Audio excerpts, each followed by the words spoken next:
এই অনুৰোধটো আহিছিল এজন ফেচবুক ফ্ৰেণ্ড ৰাজবীৰ ছেঠৰ পৰা। সি কৈছিল যে মই নিজক খুব ভাল পাওঁ আৰু সদায় স্বাস্থ্যৱান হৈ থাকিব বিচাৰোঁ। ইয়াৰ ওপৰত এটা ভিডিঅ' দিব।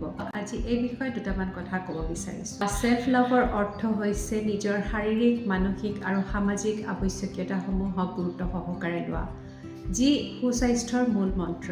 স্বপ্ৰেম মানে নিজে ভালে ৰখাৰ দিশত যত্নৱান হোৱা।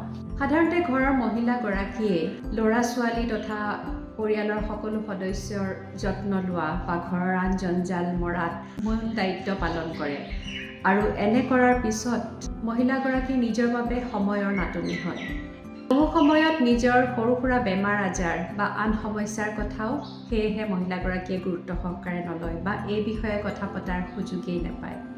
আৰু এইবাবেই হয়তো মহিলাসকলৰ মাজত মানসিক সমস্যাসমূহ ক্ৰমাৎ বৃদ্ধি পাবলৈ ধৰিছে। অৱশ্যে আজিকালি পৰিস্থিতি বহু সলনি হৈছে, কিন্তু তথাপিও যিসকল মহিলাই আজিও চাকৰি তথা ঘৰৰ কাম বন বা গৃহিণীসকলে ঘৰুৱা জঞ্জাল মৰাৰ পিছত যদি নিজৰ বাবে কিছু সময় উলিয়াব নোৱাৰে, তেন্তে এই বিষয়ে চিন্তা কৰি চাওক আৰু নিজৰ যত্ন লোৱা আৰম্ভ কৰক। নিজক ভালে ৰখা বা নিজৰ প্ৰতি যত্নৱান হোৱাটো যে কেৱল মহিলাসকলেই গুৰুত্ব দিব লাগে তেনে নহয়, ই সকলোৰে বাবে আৱশ্যকীয়। কাৰণ আপুনি ভালে থাকিলেহে আনৰ ভালে ৰাখিব পাৰিব। ব্যক্তি বিশেষে এই স্বপ্ৰেমৰ সংজ্ঞা বেলেগ বেলেগ হ'ব পাৰে আৰু আপোনাৰ বাবে ইয়াৰ অৰ্থ কি তাক জানি লোৱাটো খুবেই জৰুৰী।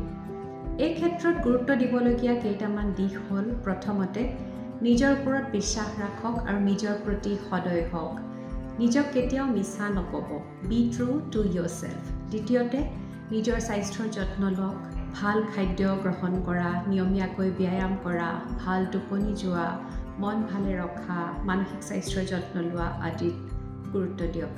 তৃতীয়তে নিজক জাজ কৰা বা নিজক দোষ দিয়া বন্ধ কৰক। পূৰ্বতে যদি আপোনাৰ দ্বাৰা কিবা ভুল হৈছিল বা আপোনাক কোনোবাই কষ্ট দিছিল, তেন্তে সেই কথাবোৰ পাহৰি যাবলৈ যত্ন কৰক। কাৰণ এনে কোনো নিগেটিভ ফিলিং বা ঋণাত্মক ভাৱ মনত ৰাখিলে ই আপোনাকহে কষ্ট দিব। 4 নম্বৰ পইণ্টটো হৈছে বেয়া সম্পৰ্ক, ব্যক্তি বা পৰিস্থিতিৰ পৰা নিজক আঁতৰাই ৰখাৰ চেষ্টা কৰক। আৰু যি কাম আপুনি কৰি ভাল নাপায় বা কৰিব নিবিচাৰে তাক নকৰোঁ বুলি ক'বলৈ শিকক। Learn to say no'. 5 number পইণ্টটো হৈছে নিজৰ শৰীৰে বা মনে আপোনাক কি ক'ব বিচাৰিছে তাক জনাৰ বা বুজাৰ প্ৰয়াস কৰক।